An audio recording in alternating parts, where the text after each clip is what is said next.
여러분 안녕하세요. 코코아빠 아이겠습니다. 토트넘 허스퍼가 런던 라이벌 첼시와의 경기에서 2대0으로 승리했습니다. 선취골은 토트넘이 가져갔습니다. 스킵의 멋진 중거리 슛으로 1대0으로 앞서가기 시작한 토트넘이었지만 단 한 골만으로는 토트넘이 승점 3점을 딴다는 것이 사실상 보장되지 않는 위험한 상황이었습니다.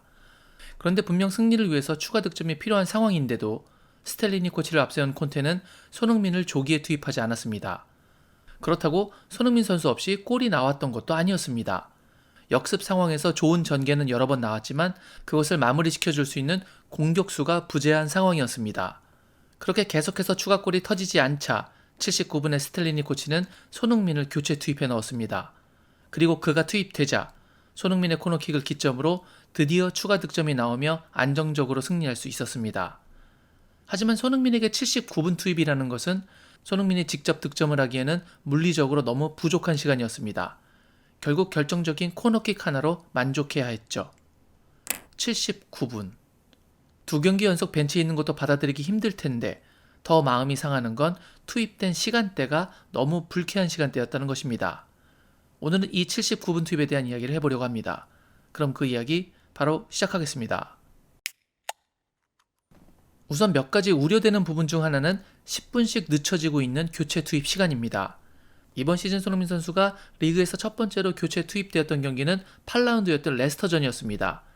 이때 손흥민 선수가 투입된 시간은 공식적으로 59분이었습니다.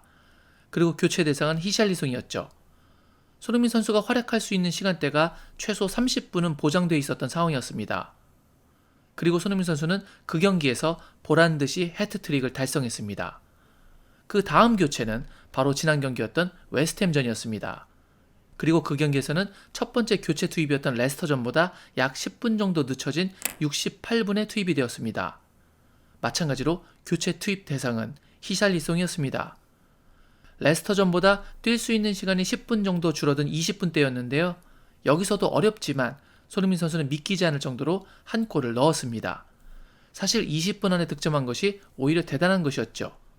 그런데 오늘 경기에서는 두 경기 연속 교체 투입됨과 동시에 다시 한번 투입 시기를 10분 정도 더 늦추며 무려 79분에 투입시켰습니다. 교체 투입되는 횟수가 3번이나 되는데 설상가상으로 투입 시간은 계속해서 약 10분씩 더욱 늦춰지고 있는 것입니다. 그러면서 손흥민 선수의 공격 스탯은 그것과 비례하며 3골에서 1골, 거기서 득점 간접 어시로 점차 낮아지고 있죠.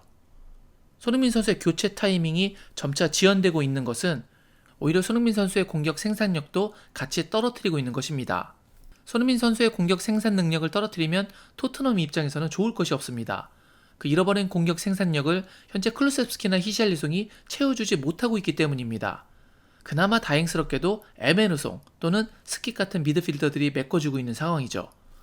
오늘 첼시는 티아고 실바도 부상으로 잃었고 최근 경기력이 최악인 상황이기 때문에 토트넘이 홈에서 승리를 가져갈 수도 있었겠지만 히샬리송이 현재 리그에서 단 한 골도 넣지 못하고 있는 상황에서 손흥민의 득점 감각까지 떨어뜨리는 이 늦은 교체 타이밍이 당장 지금은 드러나지 않는다고 해도 분명 잠재적 악재가 될 가능성이 높습니다.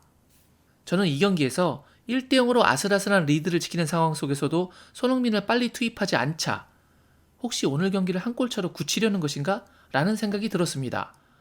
그런데 그것도 아니었습니다. 그럴 거였으면 79분의 첫 교체가 손흥민이 아니라 수비적인 교체를 가져갔겠죠. 손흥민 선수가 수비가 좋은 선수는 아니지 않습니까? 그럼에도 불구하고 손흥민을 첫 번째 교체로 가져갔다는 것은 콘테와 코치진들이 분명 추가 득점이 필요한 상황이라고 느꼈다는 것을 증명하는 교체입니다. 그런데 이렇게 늦게 투입하게 되면 경기에서 특별히 영향력을 주기란 여간해서는 불가능에 가깝습니다. 추가골을 만들겠다는 전술적 의도와 선수 투입 시간이 미스매치를 하고 있는 것이죠. 물리적인 시간은 물론이거니와 선수의 정신적인 멘탈리티 파괴도 우려됩니다. 손흥민 선수 입장에서는 두 경기 연속 벤치도 충격일 텐데 심지어 지속적으로 투입 시간이 늦춰져서 79분, 사실상 80분에 들어간다는 건 심적으로 엄청난 멘붕을 주는 판단이죠. 지난 경기에서 득점을 했기 때문에 골 감각과 자신감을 살려줄 수 있었던 이런 상황에서 79분 투입은 납득이 되질 않습니다. 어라, 골을 넣었는데 선발은커녕 오히려 투입이 늦어지네. 선수가 이런 생각이 안 들 수가 없겠죠. 이런 멘탈적인 데미지가 얼마나 큰 것인지는 지난 웨스트햄전 교체 투입 시 마이클 오원을 비롯한 많은 전문가들이 앞다투어 이야기했던 부분입니다. 이게 과연 앞으로 팀에게 도움이 되는 선택일까요? 특히 후반 60분 때에 토트넘이 계속 활기찬 역습을 몰아붙이고 있는 상황이었는데 반면 히샬리송은 그 역습에서 결과물을 만들어내고 있지 못한 상황이었습니다. 그때 만약 손흥민이 투입되었더라면 추가 득점도 만들면서 손흥민의 경기 및 골 감각은 한층 더 끌어올릴 수 있는 가능성이 있었을 텐데 라는 아쉬움이 안 들래야 안 들 수가 없는 상황이었습니다.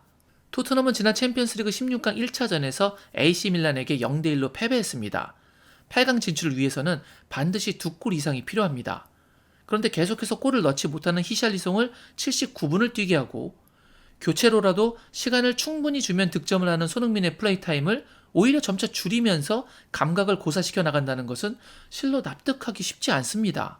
이건 팀에서 손흥민 선수가 차지하는 위상과 기여도를 봐도 이해할 수 없는 것은 마찬가지입니다. 토트넘을 가장 대표하는 쌍두마차는 누가 뭐래도 케인과 손흥민입니다. 그런 손흥민을 79번에 넣는 것은 아무리 생각해도 받아들이기 어려운 지점입니다. 클럽의 다른 간판 스타인 케인은 이런 대접을 받아본 적이 없습니다. 토트넘은 이번 첼시전까지 포함하면 프리미어리그에서 총 25번의 경기를 치렀습니다.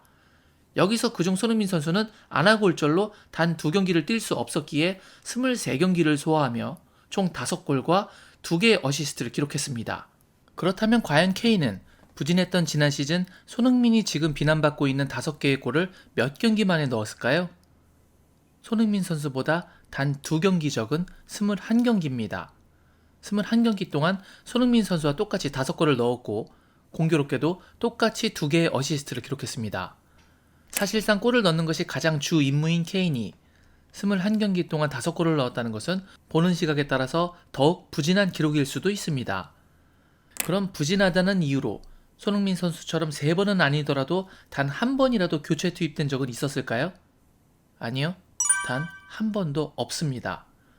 그의 유일한 교체 투입은 시즌 초반 맨시티 이적 이슈로 팀에 늦게 합류해 첫 경기에서 컨디션 적응 차원으로 교체 투입된 것이 전부입니다.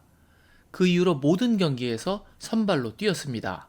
그럼 부진해서 중간에 교체 아웃된 적은 있었을까요? 아니요. 19라운드였던 크리스탈 팰리스와의 홈 경기에서 64분경에 교체 아웃시킨 것이 유일합니다. 그것도 손흥민 선수처럼 팬들이나 기자들의 비난에 의한 질책성 교체 아웃이 아니라 전반전에 2대0으로 앞서가던 상황에서 상대팀의 자아가 옐로우카드 누적으로 퇴장당해 수적 우위까지 점하자 케인의 체력 안배 및 베르바인의 경기력 관리 차원에서 나온 교체라고 보는 것이 맞을 것입니다. 이처럼 케인에게는 21경기 5득점이라는 부진에도 불구하고 손흥민의 79분대 교체와 같은 불쾌한 투입 없이 꾸준하게 그에게 기회를 제공했습니다. 그리고 결국 케인의 감각을 돌아오게 하는 것에 성공해 그 이후 지난 21경기보다 더 적은 경기 수인 16경기 만에 부진했을 때의 5골의 2배가 넘는 12골을 시즌 후반에 몰아넣으며 리그 총 17골로 시즌을 마감할 수 있게 되었죠. 하지만 이렇게 기회를 준 것과 반대로 오늘 손흥민에게는 가오카드를 넘어서 굴욕적인 느낌까지 줄 정도로 늦은 시간대에 교체 투입을 했다고 생각합니다. 이것이 오늘 79분 투입이 더욱 불쾌한 이유입니다. 이번 시즌 리버풀의 모하메드 살라도 다른 시즌과는 비교할 수 없을 정도로 부진한 시즌을 보내고 있는 것이 사실입니다. 하지만 살라는 리버풀이 소화한 리그 23경기를 모두 뛰면서 단 한 번도 교체 투입된 적이 없습니다. 23경기를 전부 선발 출전했고 단 한 경기를 제외하고 모든 경기를 풀타임 뛰었습니다. 분명 살라가 리그 8골로 손흥민 선수보다 3골을 더 많이 넣었습니다. 하지만 살라는 경기당 평균 89분을, 손흥민은 경기당 77분을 뛰고 있습니다. 더 적게 뛰니 당연히 골 넣기는 더 어렵겠죠. 살라는 리버풀에서 경기당 3.2개의 슈팅을 날리지만 손흥민은 경기당 2.3회밖에 슈팅을 가져가지 못하는 환경입니다. 그럼에도 불구하고 살라의 유효 슈팅 비율인 1.3보다 고작 0.1 작은 1.2의 유효 슈팅을 손흥민 선수는 만들어냈습니다. 그렇게 비난받고 있는 손흥민의 빅찬스 미스는 5회지만 살라는 2배가 넘는 무려 12회의 빅찬스를 놓쳤습니다. 그럼에도 지난 시즌의 케인과 이번 시즌의 살라는 붙박이 주전.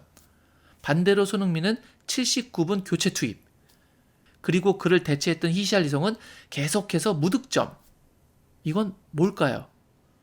물론 히샬리송은 오늘 득점은 못했지만 적극적인 몸싸움을 하며 다른 방식으로 자신의 역할을 해냈습니다. 그래서 손흥민의 벤치와 히샬리송의 선발이 무조건적으로 틀렸다는 것은 아닙니다. 벤치 대기는 납득하려고 해도 결국 그들이 바라던 추가 득점을 히샬리송이 하지 못했고, 늦은 교체로 손흥민의 추가 득점은커녕 오히려 그의 자존심과 자신감, 그리고 골 감각까지 무너뜨리는 79분 투입 선택에는 분명 문제가 있다는 점을 말씀드리고 싶은 것입니다. 결국 레드카드가 취소되는 등의 어수선한 이슈와 팀의 승리, 그리고 손흥민의 코너킥으로 인한 해리케인의 추가 득점으로 인해서 잘 드러나지는 않고 묻혀버렸지만 분명 좋게 볼 수 없는 오늘의 79분의 교체. 과연 이 불편한 교체 투입이 어떤 식으로 계속 전개가 될지 지켜봐야 할 것 같습니다. 마음 상했을 손흥민 선수도 부디 멘탈 흔들리지 말고 이 어려운 시기를 잘 극복하기 바랍니다. 오늘 제가 준비한 영상은 여기까지였습니다. 오늘 영상이 마음에 드셨다면 구독, 좋아요, 알림 설정 부탁드리겠습니다. 저는 다른 더 좋은 영상으로 여러분께 인사드리겠습니다. 그때까지 늘 건강하시길 바랍니다. 역시 I guess.